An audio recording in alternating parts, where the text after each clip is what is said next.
In the last week, I've received resumes for 3 people who told me, Brian, I'm being discriminated against because of my age. And they may be right. Uh, I've also talked to people in the past who said I'm being discriminated against because I'm too young. I'm too inexperienced. I'm too experienced. I'm too gay. I'm too straight. I'm too honest. It's amazing how many different things that you may be discriminated against for. And if you want to go to work for a company that is going to blatantly and horrendously discriminate against you, well, good luck with your life. You sound like a masochist to me.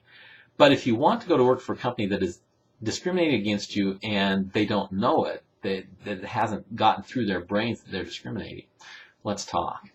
Because there are 2 things that you need to do. One is you may need to redo your resume. You may need to hide things. You may need to make some things not as apparent. For example, for age, one of the things you can take off your resume is everything but the last 10 years worth of jobs. And if you've worked at the same place for 30 years, that's easy to fix too. You put the dates for your last promotion, the dates that you worked at your last job within that company, and you don't put the dates you had for the whole company. You just put that on your resume. Perfectly legal, perfectly honest. When you fill out the application at the company, you put all the information. That's all. So the other thing that you need to do, and the most important thing, is you need to get your references to the right person. And they need to be undeniably great references.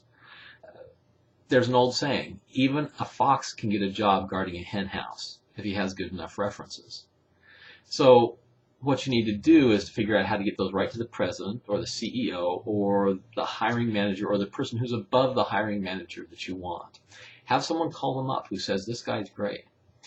Let me give you an example that just happened yesterday. I had a computer programmer who did not know the language that this company wanted, but he was an incredibly bright programmer.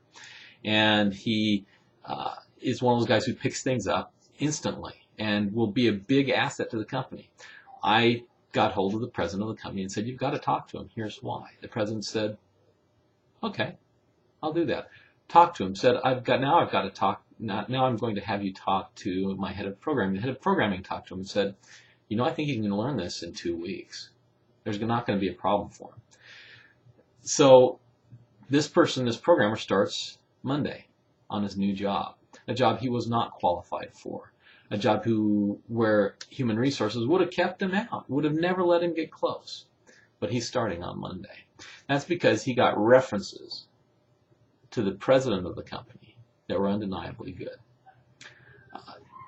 I'm Brian Diltz. I have a lot more about fixing up resumes, a lot more about interviews, but this is not the place for that.